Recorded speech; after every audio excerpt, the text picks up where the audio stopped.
चलो ना हम कालू भैया के घर चलते हैं।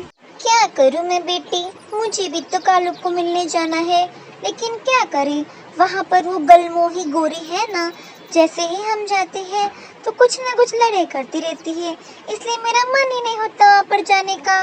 अरे मम्मी, तुम उसे गोली मारो, हम भी क्या कम है। वहाँ जाकर उसे इतना परेशान करेंगे कि वो अपने आप घर छोड़कर हमेशा के लिए अपने मायके चली जाए। फिर वो दोनों वहाँ से कालू कवि के घर की ओर जाती हैं। तभी गोरी कवि कालू से ये कहती है कि अजी सुनते हो, मुझे मेरे भाई को राखी बांधने के लिए मायके जाना है। क्या करोगी मायके जाकर? हर बार की तरह अपने निकम्मे भाई को राखी बांधकर खाली हाथ ही वापस लौटोगी।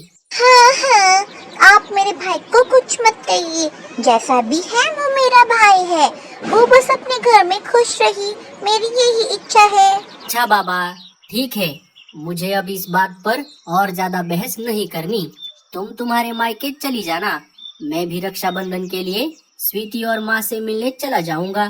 थोड़ी ही देर में स्वीटी और उसकी माँ वहाँ पर आ जाते हैं। भैया, हम आ गए। अरे माँ, स्वीटी, तुम दोनों अचानक यहाँ कैसे? क्या करे बेटा, तुम्हें तो हमारी याद ही नहीं आती, इसलिए सोचा मैं और स्वीटी यहाँ पर तुम्हें मिलने के लिए आ जाएं। हाँ भैया, हमें तो लगा कि आप हमें भूल गए। नहीं बहना, ऐसी बात नहीं है। दरअसल इस बार रक्षाबंधन के मौके पर मैं ही आप दोनों से मिलने वहाँ आने वाला था, लेकिन कोई बात नहीं, आप दोनों यहाँ आ गई, मुझे बहुत अच्छा लगा। अब हम सारे मिलकर रक्षाबंधन बहुत अच्छे से मनाएंगे। हाँ भैया, अब हम यहाँ अच्छा खासा 10-15 दिनों के लिए रहने आए हैं। क्यों भाभी, आपको कोई परेशानी तो नहीं है ना? अरे नहीं नहीं, मुझे क्या परेशानी हो सकती है। अजी, जरा 1 मिनट इधर तो आइए। गोरी कालू को लेकर साइड में चली जाती है और ये कहती है कि अगर ये लोग यहाँ पर रहेंगे तो मैं कैसे रक्षाबंधन के लिए अपने मायके चली जाऊँ, आप ही बताइए अभी कुछ। गोरी, तुम चिंता मत करो, तुम तुम्हारा चली जाओ, हम हमारा देख लेंगे। स्वीटी और उसकी माँ उन दोनों की बातें चुप चुप कर सुन रही थी। अरे मम्मी, अगर ये चली गई तो घर का सारा काम हम दोनों को ही करना पड़ेगा। इसका मायका यहाँ से बहुत दूर है। अगर ये चली गई तो 10-15 दिनों तक वापस नहीं आएगी। कुछ तो करो, हमें कैसे भी करके उसे यहाँ से जाने से रोकना होगा। अब देख मैं क्या करती हूँ। अरे कालू बेटा, क्या हुआ? मियाँ बीवी में क्या खुसर फुसर चल रही है? अरे कुछ नहीं माँ, वो बात ऐसी है कि गोरी भी रक्षाबंधन के लिए अपने मायके जाना चाहती है। अब इसका मायका तो यहाँ से बहुत दूर है, तो वो भी 10-15 दिन वही रहेगी। लेकिन मैंने गोरी को बोल दिया है कि तुम तुम्हारा चली जाओ, मैं तुम और स्वीटी संभाल लेंगे। अच्छा, तो ऐसी बात है। अगर ऐसा है तो हम दोनों अभी वापस हमारे जंगल चले जाते हैं। अरे माँ जी, आप ऐसा क्यों बोल रही हो? और नहीं तो क्या, मुझे लगा था मैं इतने दिनों बाद यहाँ पर आई हूँ तो यहाँ पर 10-15 दिन रहकर आराम से मेरे बहू और बेटे से मेरी सेवा करवाऊंगी। लेकिन यहाँ आकर तो सब उल्टा हो गया। अगर तुम चली गई तो घर का काम कौन करेगा? अब तो मेरी उम्र हो गई है, उधर घर पर मेरा सारा काम स्वीटी करती है, लेकिन तुम्हारे जाने के बाद यहाँ भी सारा काम उसे ही करना पड़ेगा। इसीलिए हम दोनों वापस चले जाते हैं। चल स्वीटी।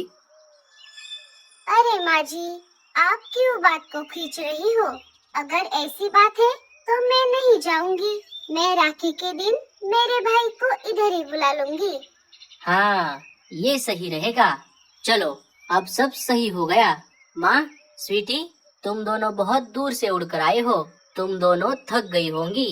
अब तुम दोनों आराम करो, तब तक गोरी आप दोनों के लिए गर्मा गर्म खाना बना देगी। हाँ हाँ, मैं अभी किचन में जाकर आपके लिए खाना बनाती हूँ। अजी, आप जरा बाहर जाकर मीठे मीठे फल लेकर आओ, मैं फलों की खीर बनाती हूँ। कालू फल लाने के लिए बाहर चला जाता है और गोरी किचन में चली जाती है। देखा स्वीटी, कैसा मैंने उस कलमुही को धो डाला। मम्मी तुम्हारा जवाब नहीं, तुमने तो सच में भाभी को धो डाला। रक्षाबंधन का दिन पास आ जाता है और सवेरे सवेरे गौरी सारा घर के लिए खाना बनाती है और सारा काम कर देती है। फिर स्वीटी कालू को राखी बांध देती है। उसके बाद गौरी भी अपने भाई कालिया को राखी बांध देती है। देखते ही देखते सारे पक्षी आते हैं और कालू कौवे को राखी बांध देते हैं और फिर कालिया वहाँ से चला जाता है। भैया मेरा तोहफा कहाँ है? हाँ हाँ, रुको, मैं अभी लाता हूँ। कालू अलमारी से सोने का हार निकालकर स्वीटी को दे देता है। वाह, इतना महंगा तोहफा, थैंक यू भैया। अजी, ये हार तो आप मेरे लिए लेके आए थे ना? अरे गौरी, मैं स्वीटी के लिए तोहफा लाना भूल गया। अभी इन मौके पर मैं क्या करता, लेकिन तुम चिंता मत करो, मैं इससे भी बड़ा सोने का हार तुम्हें ला कर दूंगा। आपने ये अच्छा नहीं किया। कालू की ये बात माँ बेटी दोनों सुन लेती हैं। अरे मूर्ख लड़की, खाली ना मिट्टी, पड़ गया ना गले में ये छोटा सा सोने का हार। क्या कमाल देखो भैया, अगर आप ये हार भाभी के लिए लाए थे तो कोई बात नहीं, भाभी आप ये हार वापस ले लो। जब भैया दूसरा हार बनवाएंगे तब वो हार मैं ले लूंगी। गौरी भी कच्ची खिलाड़ी नहीं थी, उसने भी अपना दिमाग लगाया। अरे नहीं नहीं दीदी, अब ये हार आपका है, मेरा क्या है। मुझे हार मिले ना मिले मुझे बुरा नहीं लगेगा। गौरी ने तो कालिया को राखी बांध दिया था और कालिया चला गया था। कालू ने उसकी बहन स्वीटी को भी तोहफा दे दिया था। हर साल पक्षी में से एक पक्षी थी टूनी चिड़िया, वो हमेशा कालू को राखी बांधती थी क्योंकि उसका कोई भाई नहीं था और कालू तो गिफ्ट खाना भूल गया था। तभी टूनी कालू से यह कहती है कि कालू भैया, और मेरा तोहफा कहाँ है? भी कालू की माँ ने कहा, बड़ी आई तोहफा मांगने वाली। क्यों रे, कालू क्या तेरा सगा भाई है जो वो तुझे तोहफा देगा? उनकी ये बात सुनकर टूनी मायूस हो जाती है और रोने लगती है। अरे माँ, तुमने ऐसा क्यों कहा? टूनी का सच में कोई भाई नहीं है। माँ जी, आप उम्र में हम सबसे बड़ी हो, आपको ऐसा बोलना शोभा नहीं देता। अरे अरे अरे, तुम कौन होती हो मुझे ऐसा बोलने वाली? अब तुम सब यहाँ से चली जाओ। लाडो, रानू, टूनी और मीनू मासी सारी पक्षियाँ वहाँ से चली जाती हैं। फिर दूसरे दिन, माँ जी, दीदी, मैंने खाना बना दिया है, चलिए हम खाना खा लेते हैं। कालू जी को घर आने में देर हो जाएगी, मुझे भी अनाज लाने के लिए बाहर जाना है। हाँ हाँ, चलो चलो, मुझे बहुत भूख लगी है। अरे रुक जा भूखी औरत, तेरा पेट है या कुआ? अभी अभी तो तूने पेट भर फल खाए थे। मेरे पास एक प्लान है, तू बस देखती जा। बहू, अभी हम दोनों को भूख नहीं है, तुम खाना खाकर अनाज लाने के लिए चली जाओ, हम बाद में खा लेंगे। ठीक है माँ जी, जब आप दोनों को भूख लगे तब खाना खा लेना।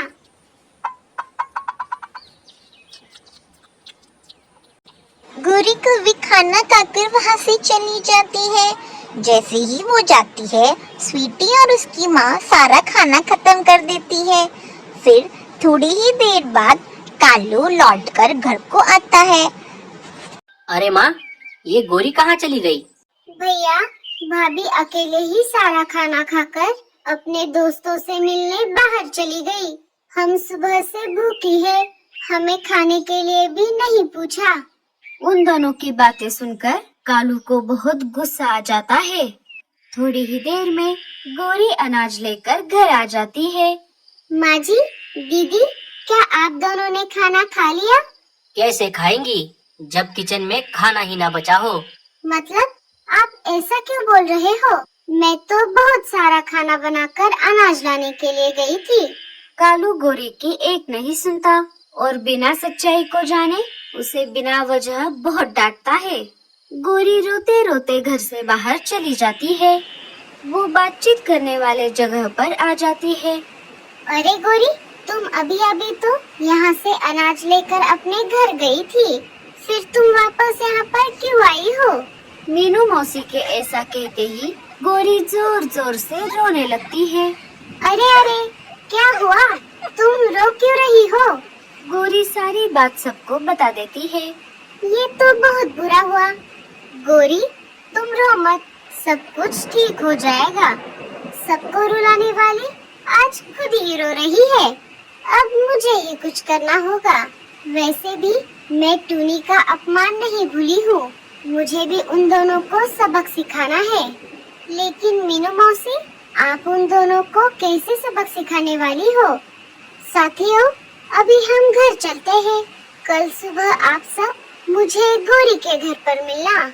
हम गोरी को लेकर मीठे फल लाने के लिए बाहर चले जाएंगे। मीनू मौसी सबको सारा प्लान समझा देती है। दूसरे दिन सुबह सारे साथी मिलकर गोरी के घर आ जाते हैं। गोरी, चलो, हमें मीठे फल लाने बाहर जाना है। मम्मी, मुझे भी मीठे फल खाने हैं। गोरी, तुम आते आते मम्मी और स्वीटी के लिए भी फल लेकर आना। अरे कालू, फल बहुत बड़े हैं, वो एक बार एक ही फल ला सकती है। स्वीटी बेटा, चाहो तो तुम और माँ जी हमारे साथ फल लाने के लिए चलो। फलों का नाम सुनते ही दोनों आने के लिए मान जाती है। सारे निकल पड़ते हैं। जैसे ही सारे फलों के बगीचे के पास आ जाते हैं, मीनू मौसी उन दोनों को एक टूटे फूटे घोंसले में लेकर आती है। माँ जी, आप और स्वीटी यहाँ थोड़ी देर आराम करो, हम फल लेकर आते हैं। हमारे होते हुए आप क्यों तकलीफ उठाती हो? नहीं रे बाबा, हम भी आपके साथ आते हैं। पता नहीं ये किसका घोंसला है। अगर किसी शिकारी पंछी का हुआ तो क्या होगा? अरे नहीं नहीं माँ जी, ये घोंसला तो हमने ही बनाया है। जब भी हम यहाँ पर आते हैं तो यही रुकते हैं। अच्छा, तो फिर ठीक है, लेकिन जल्दी आना, हमें बहुत भूख लगी है। हाँ हाँ माँ जी, हम यूँ गए और यूँ आए। अरे चिलू बेटा, तुम तो समय के बहुत पक्के हो। अरे मीनू मौसी, अपन इमली के लड्डू के लिए कुछ भी कर सकता है। तुम्हें तुम्हारे लड्डू मिल जाएंगे, लेकिन काम होने के बाद। जाओ, जैसा मैंने कहा है बिल्कुल वैसे ही करना। मीनू मौसी, तुम टेंशन मत को लीजिए जी। अपन उन दोनों को ऐसा डराएंगा कि बाद में वो इस जंगल में तो क्या, इस जंगल के आसपास भी नहीं आएंगी। चीलू वहाँ से निकलकर उस टूटे फूटे घोंसले के बाहर आ जाता है। आयला बिडू, अपन को तो बहुत भूख लगी है रे बाबा, क्योंकि अपन ने 4 दिनों से कुछ नहीं खाया। चीलू अचानक उस घोंसले के अंदर चला जाता है।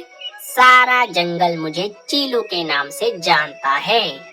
शिकारी को देखते ही वो दोनों डर के मारे कांपने लगती है। आयला सर्किट, अपन की तो निकल पड़ी, एक साथ 2-2 शिकार। है, अब अपन तुम दोनों की कौवा बिरयानी बनाकर खाएंगा। अरे अरे, वो देखो, एक और शिकारी। जैसे ही चीलू ने वापस मुड़कर देखा, वो दोनों खिड़की से भाग गई। चीलू उनका पीछा करने लगा। तभी सारे पंछी उन दोनों के पास आ गए। अरे कालू की माँ, स्वीटी, भागो यहाँ से। अपन तो कालू को जानता है। कालू के घर आकर मैं वहीं पर तुम्हारी बिरयानी बनाऊंगा। दोनों तेज उड़ते हुए सबको पीछे छोड़कर कालू के घर आ जाती है।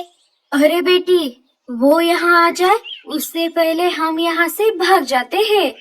दोनों अपना बोरिया बिस्तर लेकर अपने जंगल की तरफ भाग जाती है। मीनू मौसी, आपका बहुत बहुत शुक्रिया। कोई बात नहीं गोरी। गोरी कालू को माजी और स्वीटी की सारी सच्चाई बता देती है। गोरी, मुझे माफ कर दो, मैंने सच्चाई जाने बिना तुम्हें भला बुरा कह दिया। तो मेरे प्यारे दोस्तों, अगर आपको हमारा वीडियो अच्छा लगा तो प्लीज लाइक शेयर सब्सक्राइब जरूर करिएगा। आपका धन्यवाद।